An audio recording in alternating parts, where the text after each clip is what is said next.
dont le passé africain peut nous permettre d'inventer des solutions nouvelles. Je vous assure, c'est très concret. Hein, le passé africain peut nous permettre cela, mais ce sera pour une autre fois. En tout cas, voilà, dans ce projet politique de la Renaissance africaine, le passé n'est pas rejeté, et le projet de la Renaissance africaine, c'est ce projet de reconquête de l'initiative historique par les Africains, c'est-à-dire de la capacité des Africains à la créativité, à l'inventivité et à l'innovation. Voilà pour savoir exactement ce que l'on doit entendre par Renaissance africaine. Alors, cette Renaissance africaine que nous voulons, quels sont les obstacles qui se dressent face à cette Renaissance? Je pense que les obstacles sont ceux qui sont constitués par ce que je peux appeler le corpus intellectuel et religieux à partir duquel nous autres Africains, nous interprétons notre passé, nous analysons notre présent et nous envisageons notre avenir et nous concevons notre rapport avec la transcendance, c'est-à-dire avec Dieu. Ces éléments-là, ce corpus-là, du moins, est composé de 5 éléments. Ce corpus intellectuel, ce que j'appelle le corpus intellectuel et religieux, est composé de 5 éléments. Ces 5 éléments sont la philosophie hegelienne de l'histoire africaine, l'évolutionnisme social qui nous sert de grille de lecture des réalités africaines, la perspective de modernité inhérente au paradigme du développement, la configuration actuelle de l'imaginaire religieux en Afrique, et puis l'absence d'une stratégie de conquête du pouvoir au sein du courant progressiste en Afrique. Voilà, à mon avis, les obstacles. Voilà ce qui nous empêche depuis des années de réaliser la Renaissance africaine. Alors, c'est vrai que ça peut vous paraître comme ça un peu abstrait, en quoi est-ce des obstacles? Bon, justement, on va les aborder un par un. On va voir en quoi ces 5 éléments constituent de véritables obstacles. Après ça, il y aura les solutions, mais cela dépendra de l'heure, hein, parce que si l'heure est trop avancée, vous-même vous pourrez être fatigué. À ce moment-là, si c'est le cas, bah, on entamera plutôt le débat, puisque de toutes les façons, à partir des obstacles, on peut facilement deviner quelles peuvent être les solutions. Hein. Voilà. Alors, prenons le premier obstacle. Le premier obstacle, je vous ai dit, c'est la philosophie hegelienne de l'histoire africaine. Alors, qu'est-ce que c'est que cette philosophie? Cette philosophie hegelienne de l'histoire est celle à laquelle actuellement nous interprétons notre passé de l'Afrique. Cette philosophie, elle est véhiculée dans les manuels scolaires, dans les lycées, dans les collèges, dans les universités. Hein, lorsque nous allons à l'université en Afrique ou ici en Europe, la philosophie de l'histoire que nous apprenons, la philosophie de l'histoire africaine que nous apprenons, et la philosophie hegelienne de l'histoire africaine. Donc jusqu'à présent, nous sommes dans cette vision-là.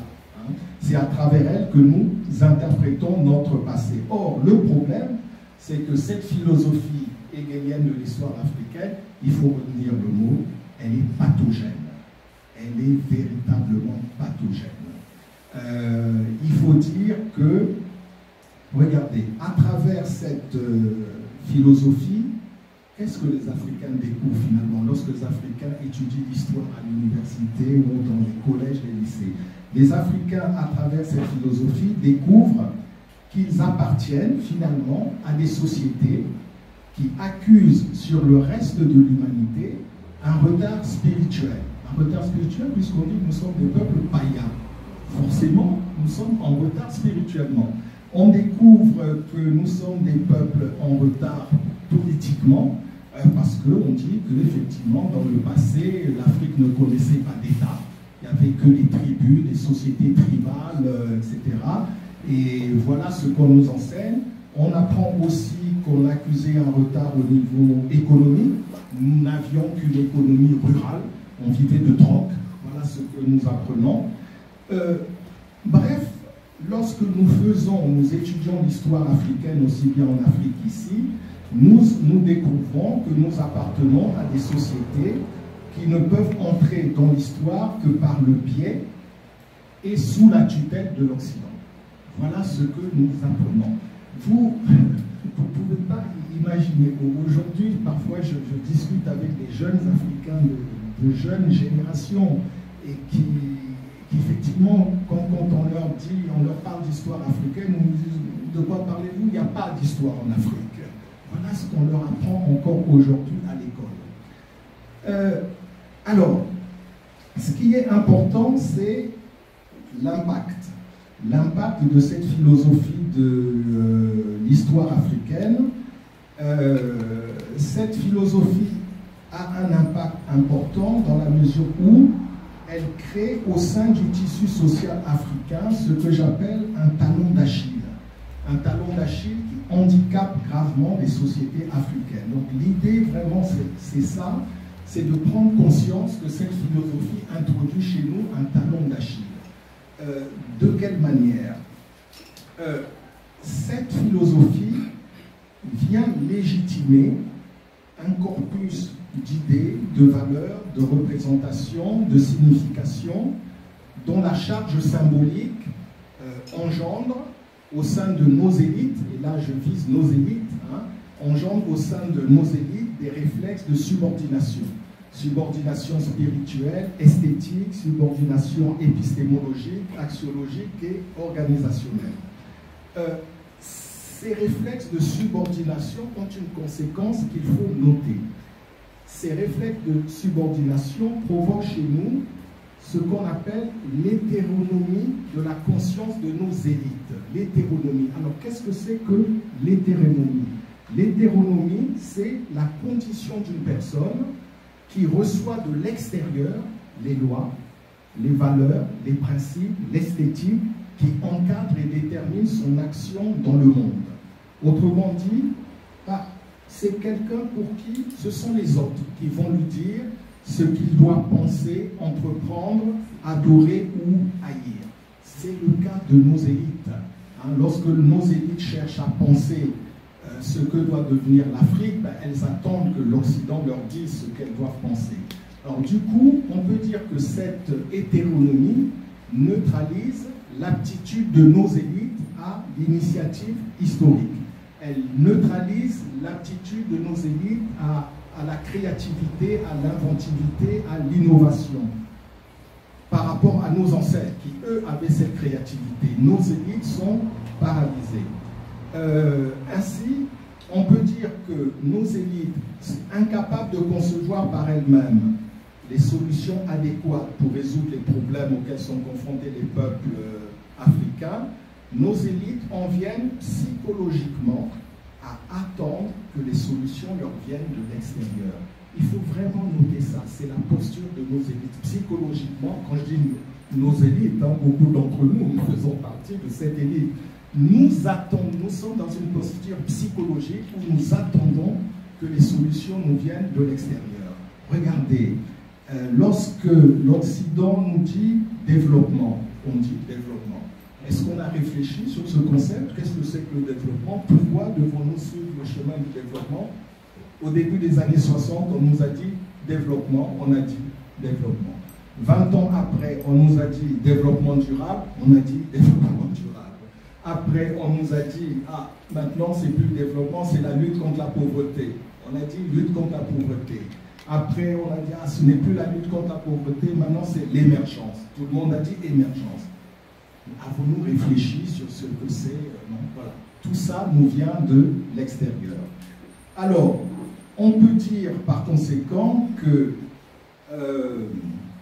nos élites attendent toujours que les solutions leur viennent de l'extérieur, que ces solutions leur viennent de la part de ceux qu'elles considèrent comme étant les maîtres par excellence de l'intelligence. Et bien cette posture mentale, on doit lui donner un nom. Cette posture mentale, c'est ce qu'on appelle l'attentisme historique. L'attentisme historique, c'est le fait d'attendre que ce soit l'autre qui nous dise comment faire pour trouver des solutions à nos problèmes. L'attentisme historique, retenez bien ça, c'est ça qui paralyse nos élites, c'est ça qui fait que chez nous, on n'arrive pas à résoudre les problèmes nous-mêmes. Je vous donne un exemple. Un président africain avait parfaitement compris pourquoi sur le plan matériel, l'Afrique n'avançait pas. C'est Houphouët-Boigny. Houphouët-Boigny, dans une conférence, il explique, il dit, mais vous savez, tant que l'Afrique ne transformera pas ses matières premières, c'est vrai, nous ne transformons pas nos matières premières, nous les exportons nous. Houphouët-Boigny dit, tant que l'Afrique ne transformera pas ses matières premières, l'Afrique ne s'en sortira pas économiquement. Une analyse lucide.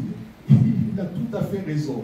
Mais maintenant, quand on pose la question à Houphouët-Boigny en disant, mais vous-même, vous êtes le président d'un pays, qu'attendez-vous pour transformer vos matières premières? Que répond Houphouët-Boigny? Nous attendons l'aide de l'Occident. Attentisme historique, c'est ça qui nous tue au niveau de nos élites. Donc il faut bien retenir, je pense, ce concept-là, l'attentisme historique. Nous attendons que les choses viennent de l'extérieur. Un dernier exemple, vous prenez le Nigeria. Au large du Nigeria, on exploite le pétrole. Vous savez, là où on exploite du pétrole, là où il y a du pétrole, il y a aussi du gaz. Donc on peut exploiter les deux. Et au Nigeria, jusqu'aux années 2015, on exploitait simplement le pétrole et le gaz qui sortait, et donc on laissait le gaz s'évaporer. Or, une analyse de l'ONU a montré que le gaz qui s'évapore des larges du Nigeria suffirait pour éclairer sur le plan de l'électricité toute l'Afrique occidentale. Rien que le gaz du Nigeria. Et on a interpellé les autorités nigérianes sur cela. Qu'est-ce qu'elles ont répondu? Elles ont répondu, on attend que les Occidentaux le fassent. Voilà, bref, nous sommes vraiment dans un attentisme, et cet attentisme historique est grave. Elle est très grave, pourquoi? Parce qu'elle concerne nos élites. Elle concerne nos élites, ça signifie qu'elle concerne, et ça, retenez-le bien, elle concerne donc l'instrument le plus puissant que l'humanité a inventé pour prendre en charge son propre destin. Quel est cet instrument le plus puissant que l'humanité a inventé? C'est l'État. L'État est l'instrument le plus puissant que les peuples, l'humanité a inventé au cours de son histoire pour prendre en charge l'orientation de son destin historique. Or, à la tête de nos États, nous avons des gens qui sont paralysés. Ils sont paralysés, c'est-à-dire qu'ils sont incapables d'initiatives historiques. Mais voilà pourquoi nous n'avançons pas. C'est par l'État que les choses pourraient aller de l'avant. Mais nos États, notre État est paralysé. À la tête de notre État, il y a des gens qui sont incapables de créativité, d'innovation, d'invention. Ils sont incapables d'initiatives historiques. Ils sont dans l'attentisme historique. Nos États attendent. Ils attendent. Voilà pourquoi cet handicap-là, je l'appelle le talon d'Achille des sociétés africaines. Je crois que nous devons adopter ce point de vue, nous devons reconnaître, nous autres Africains, nous avons un talon d'Achille. Et ce talon d'Achille, c'est notre État, l'État africain. En fait, derrière notre État, c'est l'élite, les élites africaines. Voilà pour le premier obstacle. Mais c'est un obstacle important, parce que tant que notre État sera tel qu'il est, il n'y a aucune illusion, nous n'avancerons pas. Donc, la solution consisterait à que pouvons-nous mettre à la place de la philosophie hégélienne de l'histoire africaine? Quelle autre philosophie nous pourrions mettre à la place? Donc ça pourrait être l'objet de la prochaine thématique. Deuxième obstacle, là on va aller un peu plus vite, l'évolutionnisme social comme grille de lecture des réalités africaines. Aujourd'hui en Afrique, lorsque l'on veut interpréter nos réalités, nous l'interprétons à travers la grille de lecture de l'évolutionnisme social. Or, cette grille de lecture, elle nous est préjudiciable parce qu'elle est aussi pathologique. Pathologique, pourquoi? Parce que d'abord, elle est culpabilisante. Elle est culpabilisante en ce sens qu'elle consiste à imputer à nos cultures des phénomènes très graves, à les imputer à notre culture, et après nous avons honte de nos cultures, donc nous avons honte de nous-mêmes. Je vous donne un simple exemple. Le phénomène de l'excision, c'est un phénomène grave. C'est un phénomène que l'on culture africaine et du coup nous avons honte de nos cultures. Mais l'excision n'est pas d'origine africaine. Ça, beaucoup de gens ne le savent pas. L'excision n'est pas d'origine africaine, l'excision est d'origine étrangère. Il y a des ouvrages qui existent actuellement sur le marché, qui vous pourrez le lire et qui vous l'expliquent, documents à l'appui. L'excision n'est pas d'origine africaine. Bon, vous voyez, elle est culpabilisante. Cette grille de lecture, elle est aussi une source de jugement de valeur. À travers elle, nous portons sur nos sociétés des jugements de valeur. Je vous donne un exemple, notre culture. Quand on parle de notre culture, on dit toujours c'est la tradition. La tradition, donc tradition versus quoi? Versus modernité. Hein? La tradition, c'est nous.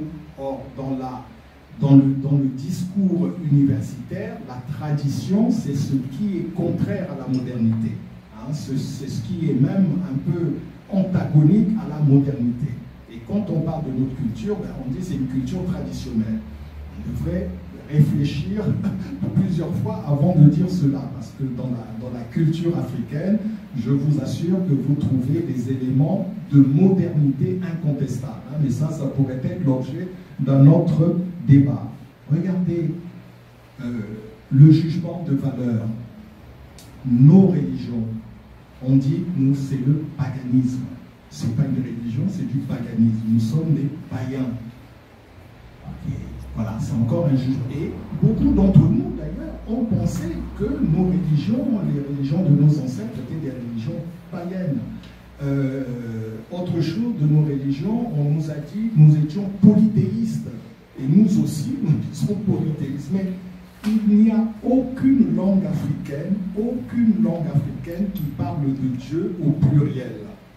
Dans les langues africaines, le concept de Dieu est au singulier. Et vous ne pouvez pas parler des dieux dans les langues africaines, ce n'est pas possible. Lorsque parfois dans les langues africaines, on emploie le mot Dieu au pluriel, c'est pour parler des ancêtres, mais pas de Dieu. Autre exemple, le droit. On n'a pas de droit. Chez nous, c'est quoi? C'est la coutume. La coutume qui est censée être quelque chose d'inférieur au droit. Voilà. Hein? Voilà un peu un vocabulaire qui nous amène à porter des jugements de valeur sur nous-mêmes. On ne parle pas d'État pour l'Afrique ancienne, on parle de chefferie. Hein? Des chefferies, alors que nous avons eu des États en Afrique. Bah, je vous donne un seul indice qui vous prouve qu'on a eu des États en Afrique. Lorsqu'au 7e siècle, les armées arabes venues d'Orient arrivent en Afrique, à cette époque-là, les armées arabes, retenez-le bien, sont la plus grande puissance militaire au monde. Les Arabes, à cette époque, ils ont vaincu Byzance, ils sont allés jusqu'aux Indes, hein? Ils ont vaincu l'armée de l'Égypte. C'est la plus grande puissance militaire de l'époque. Et lorsque les armées arabes veulent aller en Afrique occidentale, elles ont en face d'eux un État qui s'appelle l'État du Ouagadougou. Dans les manuels de l'histoire, on l'appelle l'État du Ghana. Hein, mais les Soninké, les habitants de cet État, eux-mêmes l'appellent l'État du Ouagadougou. On a l'État du Ouagadougou. Et les armées arabes déferlent sur l'Afrique de l'Ouest, et les armées arabes sont battues. Elles sont battues, elles font marche arrière jusqu'en Égypte. C'était la plus grande armée du monde, qui était considérée comme la plus grande armée du monde. Vous pensez que c'est des petites tribus qui auraient pu vaincre ces armées-là? Seule une société organisée sur le mode d'un État pouvait vaincre ces armées-là. Voilà. Or, aujourd'hui, quand on parle de nos sociétés, on ne parle pas d'État, on parle de chefferie, etc. Dernière chose sur l'évolutionnisme social. Alors, et ça, c'est important. À travers l'évolutionnisme social, on emploie des concepts qui pervertissent notre rapport avec la modernité. Quand on parle aux Africains de modernité, voilà, ça pose problème, c'est toujours un débat.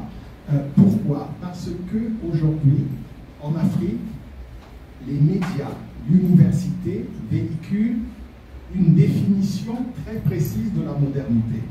dans les médias, dans les universités, la modernité signifie l'occidentalisation. Vous voulez être moderne, eh bien, occidentalisez-vous. Bah, du coup, ça provoque des réactions chez les Africains. Les Africains qui veulent conserver leur culture par peur de perdre leur culture, ils rejettent la modernité. Ils disent, mais non, nous ne voulons pas nous occidentaliser. Ils rejettent la modernité. Les Africains, au contraire, qui sont déjà aliénés de manière caricaturale, ils vont donc s'occidentaliser encore plus. Ils disent, nous voulons devenir modernes, donc ils vont s'occidentaliser encore plus. Donc vous voyez, nous avons un rapport pathologique à la modernité. Soit nous la rejetons, soit nous nous occidentalisons de manière potentielle. Or, en vérité, le concept de modernité, ce n'est pas cela. Si vous faites des études en Occident, vous faites des études universitaires en Occident et que vous abordez le concept de modernité, on ne vous définira jamais la modernité comme étant l'occidentalisation. Si vous faites l'histoire de la modernité en Europe, ce n'est pas cette définition-là. Au cours du débat, on pourra discuter sur quelle est la bonne définition qu'il faut donner à la modernité. Bon, bref, c'est le deuxième obstacle.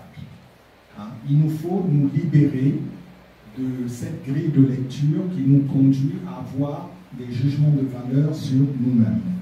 Enfin, troisième obstacle, c'est la perspective de modernité inhérente au paradigme du développement.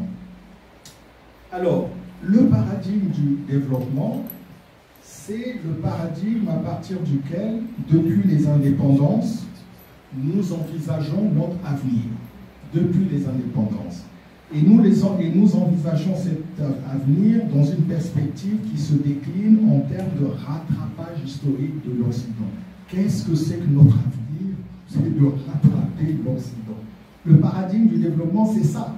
Hein? Le paradigme du développement, la perspective de modernité, c'est le rattrapage de l'Occident. Voilà.